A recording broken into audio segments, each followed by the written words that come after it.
50 दिन जेल में बिताने के बाद अरविंद केजरीवाल आज जेल से 23 दिन के लिए बाहर आए, और वो भी तब जब सुप्रीम कोर्ट से उन्हें अंतरिम जमानत मिली है, तो बाहर आने का रास्ता बन पाया है। लेकिन ऐसा नहीं है कि केस खत्म हो गया या कोई बाइज्जत बरी हो गए हैं साहब। अंतरिम जमानत मिली है, वो भी खाली चुनाव प्रचार के लिए। लेकिन माहौल बनाना तो केजरीवाल एंड कंपनी से हमेशा से सीखने लायक रहा। केजरीवाल बड़े धूम धड़ाके से तिहाड़ से बाहर आए।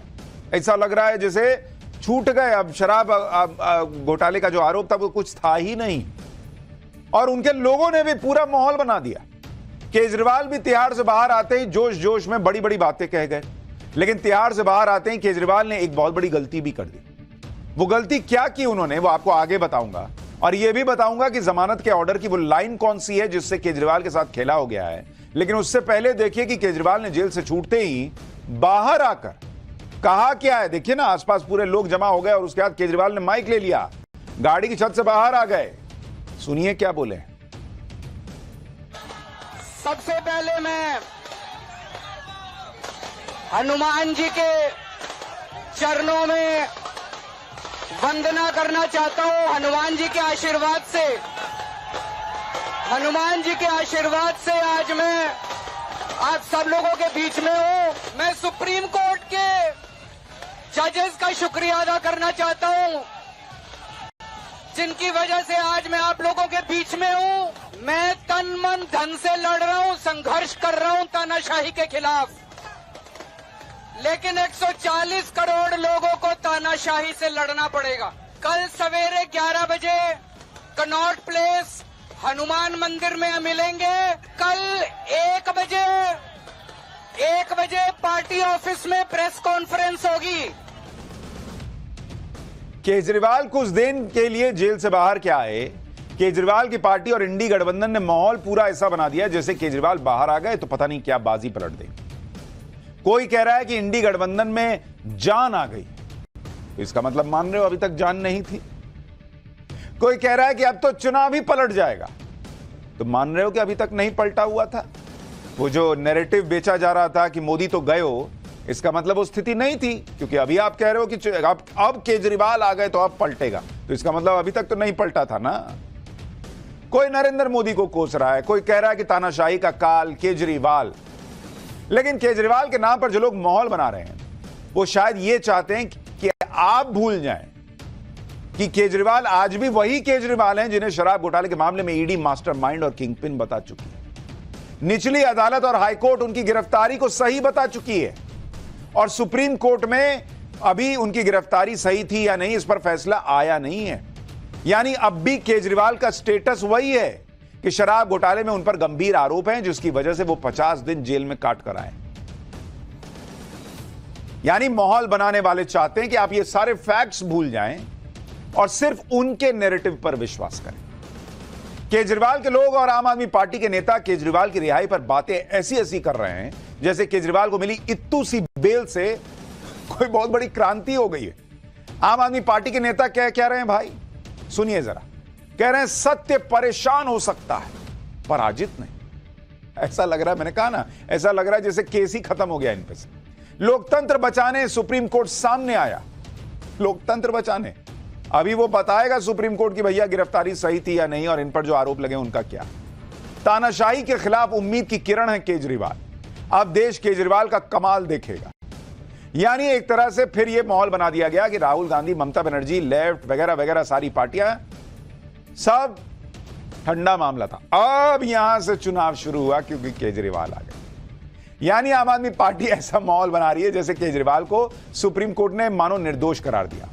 आम आदमी पार्टी को सुनिए, फिर बताता हूं कि केजरीवाल को मिली राहत पर क्या चुनाव का माहौल बदलेगा या नहीं बदलेगा। है पराजित नहीं। आज माननीय सर्वोच्च न्यायालय का ऐतिहासिक फैसला आया। चुनाव के प्रचार के लिए अंतरिम जमानत की राहत अरविंद केजरीवाल को देना एक बहुत ही स्वागत योग्य फैसला है।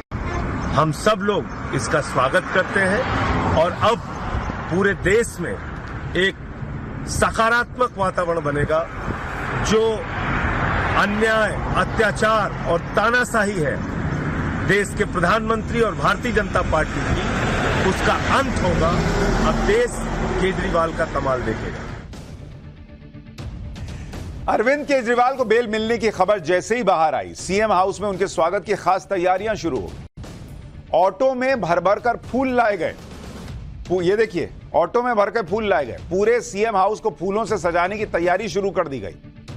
केजरीवाल पर फूलों की बारिश की व्यवस्था भी की गई। ये आएंगे सर तो कैसे फूल बरसाने, ये देखिए फूल बरसाने वाली मशीन लगाई गई, बाकायदा ब्लोअर लगाया गया। जैसे फिल्मों में आप नहीं देखते हैं कि कोई शॉट होता है, उसमें मान लीजिए कोई आ रहा है तो उसमें फूल बरसते हैं, तो उस तरह से फूल बरसाने के लिए वहां ब्लोअर लगाया गया। और फूल उड़ाने की प्रैक्टिस भी हुई कि मान लीजिए उस वक्त आया नहीं चला तब, तो पूरी प्रैक्टिस हुई है कि केजरीवाल आएंगे तो कैसे घन घन फूल बरसाना है उन पर। वहीं सीएम हाउस के बाहर आतिशबाजी भी हुई। आम आदमी पार्टी के कार्यकर्ताओं ने जमकर पटाखे छोड़े। तिहाड़ के बाहर भी जश्न का माहौल देखने को मिला। बेल की खबर मिलते ही सैकड़ों कार्यकर्ता जेल के बाहर पहुंचे और एक दूसरे को मिठाई भी खिलाई। तिहाड़ से लेकर सीएम हाउस और आम आदमी पार्टी के दफ्तर तक जश्न की तैयारियां दिखी। और जब केजरीवाल सीएम आवास पहुंचे तो संजय सिंह ने माला पहनाकर केजरीवाल का स्वागत किया। और संजय सिंह तो इतने जोश में थे कि केजरीवाल को गोद में ही उठा लिया। ऐसा लग रहा था कि अरविंद केजरीवाल जेल से नहीं बल्कि कोई जंग या चुनाव जीत कर आ रहे हो। आम आदमी पार्टी के नेता भी इसे ऐसे ही प्रोजेक्ट कर रहे हैं। आम आदमी पार्टी के नेताओं को एक बार सुनिए, उसके बाद सुनाऊंगा केजरीवाल की जमानत पर विपक्ष के नेताओं का क्या रिएक्शन आया। ये सत्य की विजय है, ये इस देश के लोकतंत्र की विजय है, ये इस देश के संविधान की विजय है। भारतीय जनता पार्टी ने इस देश में तानाशाही खड़ी करने के लिए कोई कसर नहीं छोड़ी है। जिस प्रकार से विपक्ष पे हमला हो रहा है, जिस तरह से ईडी और सीबीआई का प्रयोग हो रहा है, जिस तरह से चुनाव की घोषणा के बाद एक चुने हुए मुख्यमंत्री को जेल में डाल दिया गया, लेकिन मैं सुप्रीम कोर्ट का धन्यवाद करती हूं कि सुप्रीम कोर्ट सामने आया लोकतंत्र को बचाने के लिए, संविधान को बचाने के लिए। और जब जब इस देश में लोकतंत्र और संविधान खतरे में रहा है, सुप्रीम कोर्ट सामने आया है। पूरे देश में इसको लेकर के खुशी की लहर है। दिल्ली के लोगों के दिल में खुशी है, क्योंकि जिस तरह से भारतीय जनता पार्टी की सरकार ने इस देश में तानाशाही का अंधकार युग कायम किया था, लोगों को कोई रोशनी नहीं दिख रही थी। सुप्रीम कोर्ट के इस फैसले ने एक रोशनी की किरण दिखाई है। इसलिए पूरी दिल्ली, पूरा देश उनका शुक्रगुजार है। हम उनका धन्यवाद करते हैं और हमें इस बात का भरोसा है कि देश में जो इस तानाशाही के खिलाफ लड़ाई चल रही है, संविधान और लोकतंत्र को बचाने की लड़ाई चल रही है, अरविंद केजरीवाल जी के बाहर आने से ये लड़ाई और मजबूत होगी। उधर इंडी गठबंधन वाले तो अलग ही लेवल पर हैं। केजरीवाल को बेल मिलने पर वो इतने जोश में हैं, जैसे लग रहा है कि केजरीवाल के प्रचार से ही इंडी गठबंधन की सरकार बन जाएगी। शरद पवार ने लिखा कि वो केजरीवाल को सुप्रीम कोर्ट से जमानत मिलने के फैसले का स्वागत करते हैं। इंडिया लोकतंत्र की रक्षा के लिए तत्पर रहेगा। पश्चिम बंगाल की सीएम ममता बनर्जी ने लिखा कि केजरीवाल को अंतरिम जमानत मिलने से वो बहुत खुश हैं। चुनाव के मद्देनजर इससे काफी मदद मिलेगी। झारखंड के पूर्व मुख्यमंत्री हेमंत सोरेन की तरफ से सोशल मीडिया पर लिखा गया कि तानाशाही ताकतों को यह दिखाना है कि देश बाबा साहब डॉक्टर भीमराव अंबेडकर जी के संविधान के अनुसार चलेगा। आज अंतरिम बेल मिलने पर दिल्ली के मुख्यमंत्री अरविंद केजरीवाल जी को बधाई और जोहार। उनकी संघर्ष की साथी सुनीता जी और परिवार के अन्य सदस्यों को भी हार्दिक बधाइयां। मैंने पहले ही कहा था कि तानाशाही ताकतों का किला ध्वस्त होना शुरू हो गया है। समाजवादी पार्टी के अध्यक्ष अखिलेश यादव ने लिखा कि दिल्ली के लोकप्रिय मुख्यमंत्री अरविंद केजरीवाल जी की जमानत सत्य की एक और जीत है। इंडी गठबंधन की शक्ति और एकजुटता बीजेपी के दुख दर्द देने वाले राज से भारत की जनता को मुक्ति दिलवाने जा रही है। यानी सबने मिलकर माहौल वही बनाया हुआ है कि अब जो है वो खेला हो गई। केजरीवाल को अंतरिम जमानत मिलने पर वो कांग्रेस भी खुशी से उछल रही है, जो पंजाब में आम आदमी पार्टी के खिलाफ चुनाव लड़ रही है। वो कांग्रेस भी खुश है। सुनिए कांग्रेस के नेता क्या कह रहे हैं, फिर बताता हूं कि केजरीवाल की जमानत पर राघव चड्ढा क्या कह रहे हैं। माननीय सर्वोच्च न्यायालय द्वारा जो राहत आज श्री अरविंद केजरीवाल को मिली, हम उसका स्वागत करते हैं और उम्मीद करते हैं कि 4 जून के पश्चात प्रधानमंत्री मोदी, जो कि तब तक भूतपूर्व प्रधानमंत्री हो जाएंगे, उन्हें समय मिलेगा कि वो साबरमती आश्रम में बैठकर और थोड़ी आत्मचिंतन करें किस तरह की राजनीति वो करते हैं। हम साथ में यह भी उम्मीद करते हैं कि झारखंड के पूर्व मुख्यमंत्री श्री हेमंत सोरेन को भी शीघ्र अतिशीघ्र न्याय मिले। ये सारे लोग बयान तो ऐसे दे रहे हैं जैसे कोर्ट ने अपने ऑर्डर में लिख दिया हो कि अरविंद केजरीवाल को चुनाव को देखते हुए ही अरेस्ट किया गया। ऐसा कुछ नहीं लिखा है, और जो ऑर्डर में लिखा है अभी सुनाऊंगा, तब आपको पता चलेगा कि क्या क्या खेला हुआ है इनके साथ। केजरीवाल की गिरफ्तारी के बाद से ही राघव चड्ढा की गैर मौजूदगी को लेकर लगातार सवाल उठ रहा है। राघव चड्ढा आम आदमी पार्टी के सांसद हैं और केजरीवाल के भरोसेमंद भी माने जाते हैं, लेकिन केजरीवाल की गिरफ्तारी के बाद से आम आदमी पार्टी के विरोध प्रदर्शन से राघव चड्ढा गायब थे। बताया गया कि राघव चड्ढा अपनी आंखों के इलाज के लिए लंदन गए हैं। अब केजरीवाल को जमानत मिली तो राघव चड्ढा ने सोशल मीडिया पर लिखा कि हर देशवासी की आंखें खुशी से नम हैं। उनके भाई, उनके बेटे अरविंद केजरीवाल जेल से बाहर आने वाले हैं। लोकतंत्र की रक्षा करने के लिए माननीय सुप्रीम कोर्ट का दिल की गहराइयों से आभार। यानी एक और ट्वीट राघव चड्ढा का आया, भले वो आए हों या ना आए। इसके अलावा उद्धव ठाकरे के बेटे आदित्य ठाकरे ने लिखा कि तानाशाही सरकार के खिलाफ केजरीवाल को इंसाफ मिलना बड़ी राहत की बात है। हवा बदल रही है, केजरीवाल सच बोलते हैं और यही बीजेपी को पसंद नहीं है। हम मिलकर भारत के संविधान और लोकतंत्र को बचाएं। यानी केजरीवाल के नाम पर पूरा इंडी गठबंधन झूम रहा है। लेकिन इस खुशी में कोई यह ना भूले कि केजरीवाल को सुप्रीम कोर्ट ने मात्र 23 दिन के लिए छोड़ा है और इन 23 दिनों में टर्म एंड कंडीशंस भी लगाई गई हैं। अब जरा सुनिए कि क्या टर्म्स एंड कंडीशंस जो हैं, जैसे नहीं होता है वो आप देखते हैं कि टर्म्स एंड कंडीशंस अप्लाई, तो ये टर्म्स एंड कंडीशन इनके बेल पर भी है। सुनिए कोर्ट ने क्या बोलकर जमानत दी, अंतरिम जमानत। कोर्ट ने कहा है कि उनके सीएम दफ्तर जाने पर रोक रहेगी, यानी अरविंद केजरीवाल जो है वो मुख्यमंत्री के दफ्तर नहीं जा सकते। दिल्ली सचिवालय जाने पर रोक रहेगी, यानी वो सचिवालय जाकर काम भी नहीं कर सकते। कोर्ट ने यह भी कहा कि वो किसी फाइल पर साइन नहीं करेंगे, लेकिन अगर उनके साइन किए बिना किसी फाइल के एलजी के पास जाने में रुकावट आएगी तब वो साइन कर सकते हैं उन कुछ चुनिंदा फाइल्स पर। कोर्ट ने यह भी शर्त रखी है कि वो केस में अपने रोल पर कोई बात नहीं करेंगे और अरविंद केजरीवाल केस के किसी गवाह से भी बात नहीं करेंगे। साथ ही कोर्ट ने यह भी कहा कि वो केस से जुड़ी हुई कोई फाइल भी नहीं देखेंगे। यानी इतनी शर्तें रखी गई हैं कोर्ट की तरफ से। 23 दिनों के बाद यानी 2 जून को अरविंद केजरीवाल को सरेंडर करना होगा और वो फिर से तिहाड़ पहुंच जाएंगे। यानी ऐसा नहीं है कि वो छूट गए हैं, उनको वापस उसी तिहाड़ जेल में रिपोर्ट करना है। कोर्ट ने अपने फैसले में जो सबसे अहम बात लिखी है, अब जरा उसको सुनिए। इस कोर्ट ने लिखा है कि इस अंतरिम जमानत को, बहुत ध्यान से सुनिए, इस अंतरिम जमानत को केस के मेरिट और क्रिमिनल अपील से जोड़कर नहीं देखा जाएगा। यानी जो लोग ये माहौल बना रहे हैं कि सुप्रीम कोर्ट से न्याय मिल गया, भैया ये अंतरिम जमानत चुनाव प्रचार के लिए मिली है। इसका मतलब नहीं कि कोर्ट ने कह दिया केजरीवाल जो है वो पाक साफ हैं। कोर्ट ने कहा कि इसको केस के मेरिट से जोड़कर नहीं देखा जाएगा। यानी अंतरिम जमानत मिलने से यह नहीं कहा जा सकता कि मामले में दम है या नहीं, केजरीवाल को गलत फंसाया गया या उनकी गिरफ्तारी गलत। कोर्ट ने साफ साफ लिख दिया, क्योंकि शायद उनको भी पता होगा बाहर यही सब होगा कि भैया हो गया, अब तो केजरीवाल आ गए, तो कोर्ट ने लिख दिया कि भैया इसका केस के मेरिट से कोई लेना देना नहीं है। इसके अलावा केजरीवाल को अंतरिम जमानत देते हुए सुप्रीम कोर्ट ने और क्या कहा है वो भी आपको बताता हूं। सुप्रीम कोर्ट ने कहा कि ईडी ने सही कहा कि 9 समन भेजे जाने के बाद भी केजरीवाल ईडी के सामने पेश नहीं हुए, जिसमें से पहला समन अक्टूबर 2023 में जारी हुआ था। समन पर पेश ना होना एक नेगेटिव फैक्टर है, इसमें कोई शक नहीं कि केजरीवाल पर गंभीर आरोप लगे हुए हैं, यह सुप्रीम कोर्ट कह रहा है। लेकिन आ गया मैं सब लपेट दिया, अब ये सब कोई बताएगा ही नहीं। कोर्ट ने कहा कि इस समय बहस पूरी करना और फैसला सुनाना संभव नहीं है।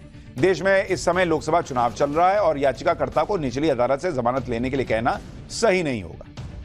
केजरीवाल जेल से बाहर आकर प्रचार करेंगे तो इंडी गठबंधन की 2 खाली कुर्सियों में 1 कुर्सी भर भी जाएगी। अब तक इंडी गठबंधन जहां जहां ज्वाइंट रैली करता था वहां 2 खाली कुर्सी रख देता था, अरविंद केजरीवाल और हेमंत सोरेन की।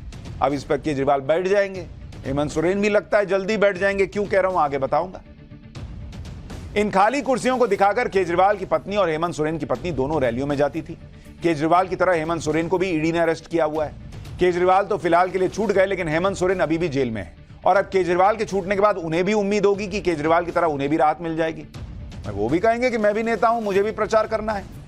आज केजरीवाल पर सुप्रीम कोर्ट के ऑर्डर के बाद सवाल हेमंत सोरेन के मामले में भी उठा कि क्या हेमंत सोरेन को केजरीवाल की तरह चुनाव प्रचार के लिए कुछ दिन की बेल मिल सकती है।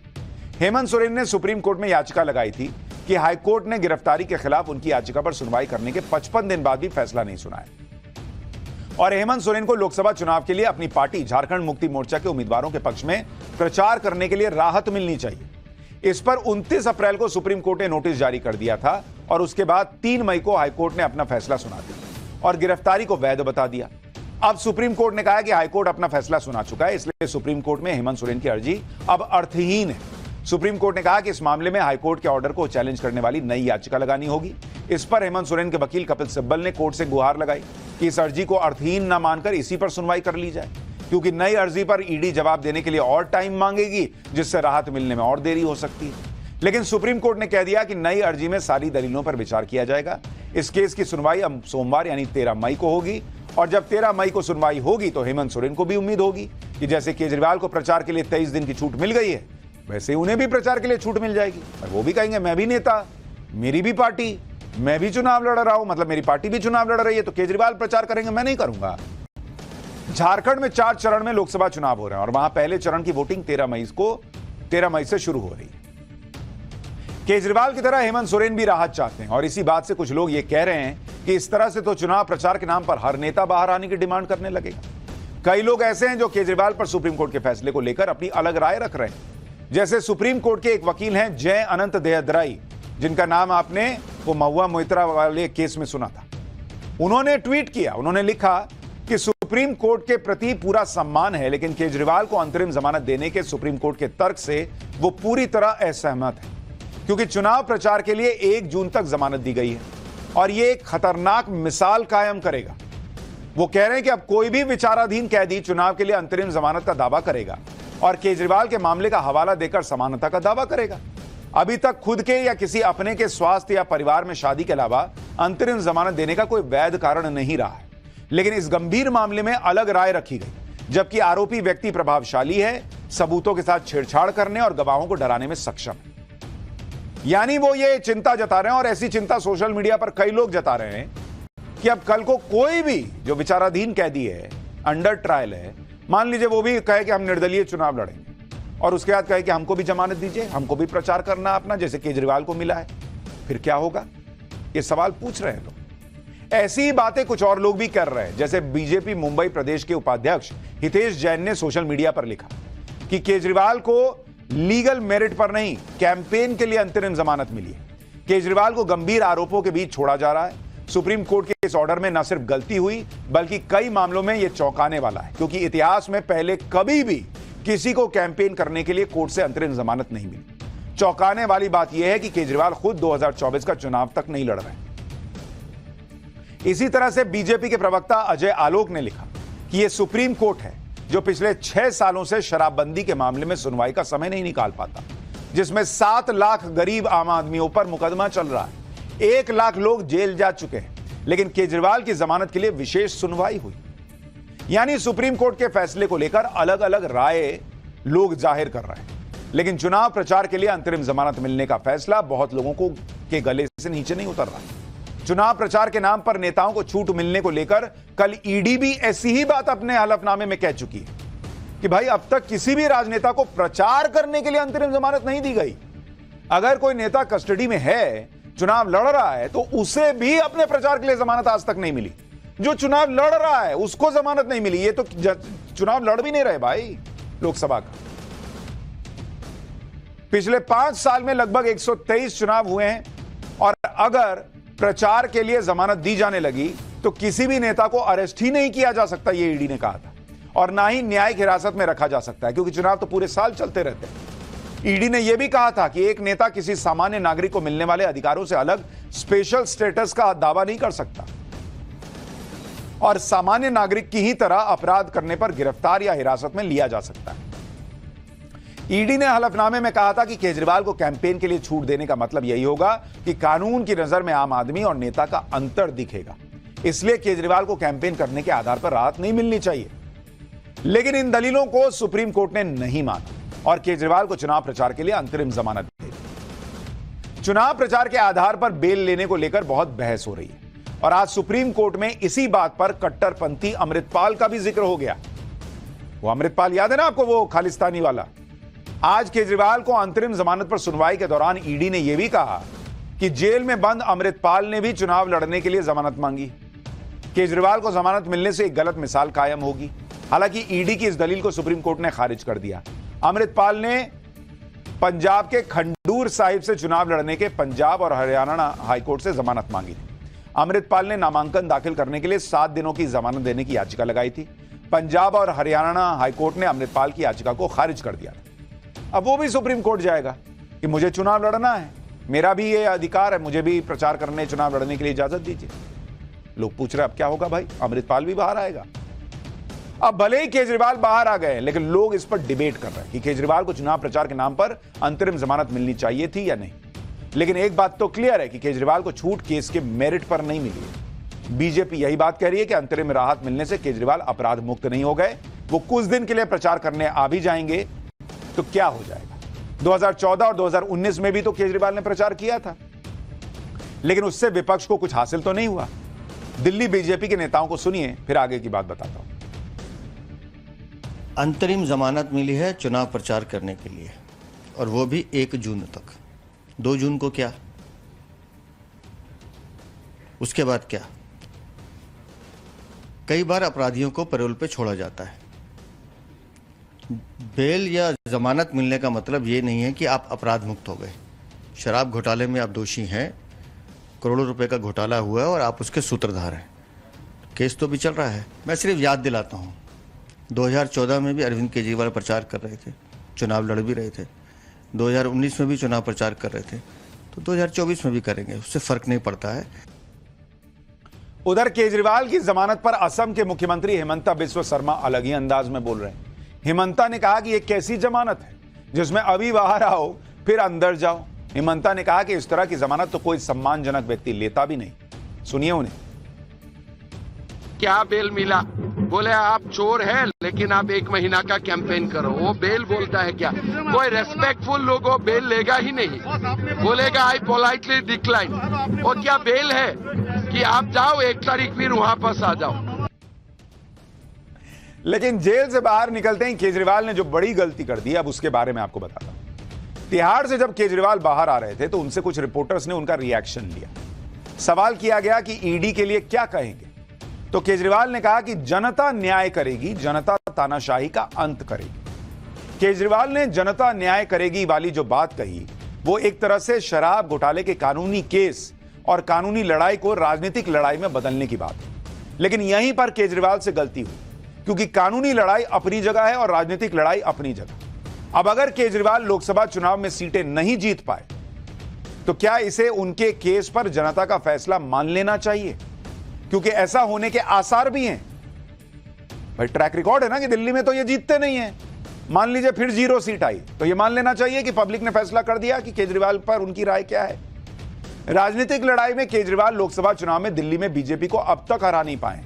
दिल्ली में पिछले 2 लोकसभा चुनाव में तो बीजेपी जीती ही और सभी 7 की 7 सीटें जीत गई। इस बार आम आदमी पार्टी और कांग्रेस ने गठबंधन भी कर लिया है, लेकिन इस गठबंधन के बावजूद बीजेपी को एज है।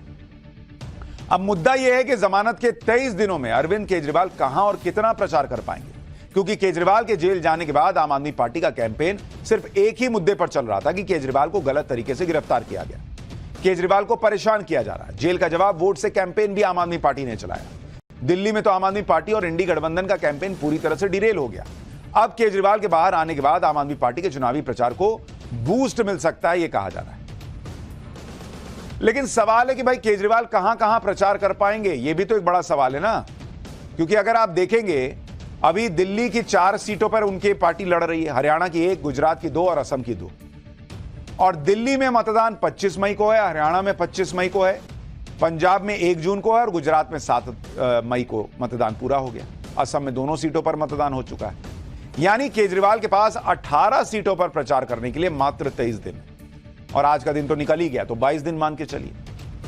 केजरीवाल को जमानत मिलने से आम आदमी पार्टी ऐसा माहौल बना रही है जैसे केजरीवाल के पास दिल्ली की 7 सीटें जीतने की चाबी आ गई। सच्चाई क्या है मैं दिखाता हूं।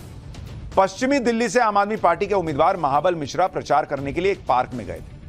महाबल मिश्रा बीजेपी पर आरोप लगा रहे थे, लेकिन जनता ने महाबल मिश्रा से ही तीखे सवाल पूछ लिए। जनता ने केजरीवाल पर और आम आदमी पार्टी पर भी आरोप लगाए। यह वीडियो बीजेपी ने सोशल मीडिया पर शेयर किया था।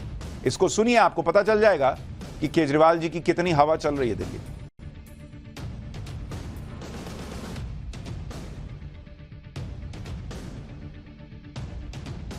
चलिए आगे दिखाएंगे। इसमें पब्लिक जो है वो महाबल मिश्रा से ही सवाल पूछ रही है। खैर, लेकिन केजरीवाल के बाहर आने के बाद पंजाब में कांग्रेस की टेंशन बढ़ना तय है। पंजाब में आम आदमी पार्टी सभी 13 सीटों पर लड़ रही है। कांग्रेस भी पंजाब की सभी सीटों पर चुनाव लड़ रही है। यानी दिल्ली की दोस्ती पंजाब आते आते राजनीतिक दुश्मनी में बदल गई। कांग्रेस के कई नेताओं में इस बात को लेकर नाराजगी भी है कि दिल्ली में क्यों आम आदमी पार्टी के साथ गठबंधन हो। 2019 में कांग्रेस ने पंजाब की 13 में से 8 सीटें जीती थी, जबकि आम आदमी पार्टी को सिर्फ 1 सीट मिली थी। पंजाब में फिलहाल आम आदमी पार्टी की सरकार है और केजरीवाल के प्रचार करने से आम आदमी पार्टी के चांसेस बढ़ सकते हैं। ऐसा होने पर कांग्रेस के लिए पंजाब में बहुत अच्छे प्रदर्शन की उम्मीद कम हो जाएगी। यानी पंजाब में केजरीवाल का प्रचार करना कांग्रेस को भारी पड़ सकता है। पंजाब में बीजेपी वैसे भी बहुत मजबूत स्थिति में नहीं है, तो केजरीवाल अगर नुकसान करेंगे तो कांग्रेस का करेंगे, बीजेपी का नहीं करेंगे। तो जो लोग कह रहे हैं कि केजरीवाल आ गए माहौल बदल देंगे, दिल्ली में माहौल बदलता दिखता नहीं, ट्रैक रिकॉर्ड नहीं है, और पंजाब में बदलेंगे तो उसी कांग्रेस पार्टी का माहौल खराब करेंगे जो उनके साथ गठबंधन में और जो उनके लिए बाइट दे रही है। अब बताइए